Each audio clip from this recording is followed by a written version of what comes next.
అవకాశం వచ్చినా కూడా తునీకరిస్తూ ఎందుకు తునీకరించింది? తునీకరించిన తర్వాత సువార్త విందామంటే కూడా వాళ్ళు దరిదాపులకి సువార్త రాలేదు, సువార్త అందుబాటులో వాళ్ళకి దొరకలేదు. దేవునికి మహిమ కలుగును గాక. హల్లెలూయా. టైం దాటిపోయింది. వినాల్సిన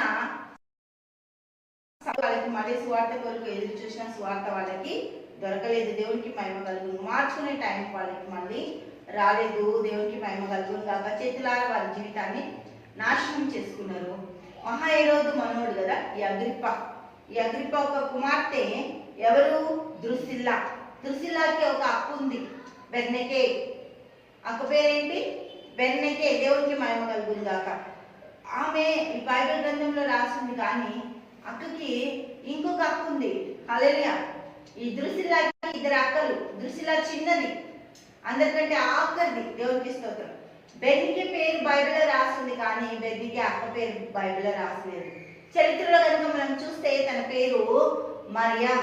దేవునికి మహిమ కలుగును గాక. ఏం పేరు? మరియం. దేవునికి మహిమ కలుగు. హేరోదు అగ్రిప్ప దేవుని తీర్పు కిందికి వచ్చేసిండు. ఎందుకు వచ్చిండు? ఎలా వచ్చిండు? ఎందుకు రావాల్సి వచ్చింది కదా? దేవునికి స్తోత్రం. ఇది కన్నులారా చూసి దేవుడు ఇంతే, ఇంకా మాకు ఏ న్యాయమో చెయ్యడు అని తప్పుదారిలో వెళ్ళిపోయిండు. చూద్దాం. అపోస్తల కార్యాలు 1వ అధ్యాయము. అపోస్తల కార్యాలు 12వ అధ్యాయం 1వ వచనం. దాదాపు అదే కాలం మందు రాజైన హేరోదు సంఘపు వారిలో కొందరిని బాధ పెట్టుటకు బలాత్కారంగా పట్టుకొని ఏం చేస్తుందంట? ఈ యొక్క హేరోదు బాధ పెడుతుండు, బలాత్కారంగా పట్టుకుంటుండు.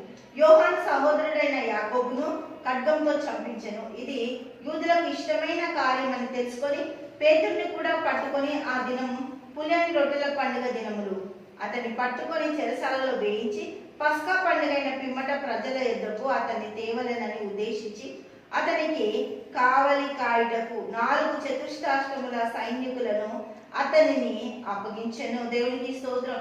బందికాలలో వేసేసి అతన్ని భద్రంగా కాపాడిందంట. కాపాడినప్పటికీ కూడా సంఘం అతని కొరకు అతి ఆసక్తితో ప్రార్థన చేస్తుంది. ఏం చేస్తుంది? అతి ఆసక్తితో ప్రార్థన చేస్తుంది. ఏమని? పేతురు బయటికి రావాలని. దేవునికి మహిమ కలుగును గాక. హల్లెలూయా. పేతురు బయటికి రావడానికి గొప్ప అద్భుతమే జరిగింది. ఏమైంది? పేతురు బయటికి వచ్చేసిండు. అధ్యాయం అంతా చదవండి. 12వ అధ్యాయం అపోస్తల కార్యాలు 11వ వచనం చూద్దాం.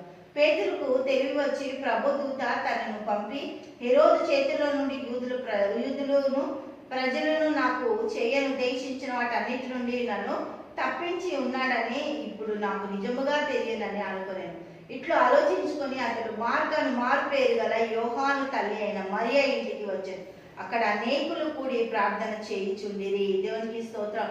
పేతురు కొరకు అత్యాసక్తితో ప్రార్థన చేస్తుండగా దేవుడు పేతురు సంఘ ప్రార్థన పేతురు గురించి చేసినప్పుడు అంగీకరింపబడ్డది. కానీ హేరోదు ఏం చేస్తుండు? బలాత్కారం చేస్తుండు. చాలా భయంకరమైన పరిస్థితులు చేస్తుండు.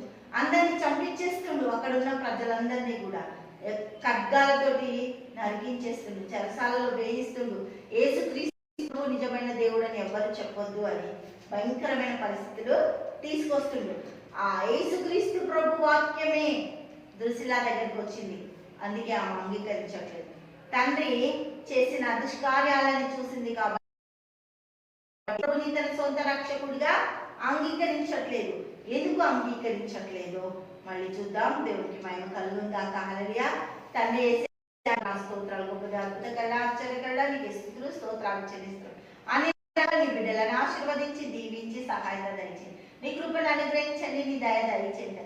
నీ మేళ్లతో దీవెనలతో ఆశీర్వాదంతో నడిపిస్తున్న వందనాలు స్తోత్రాలు చెల్లిస్తున్నాం. బిడ్డలందరినీ మీకు అప్పగిస్తూ ప్రార్థిస్తున్నాము తండ్రి. ఆమేన్. ఆమేన్.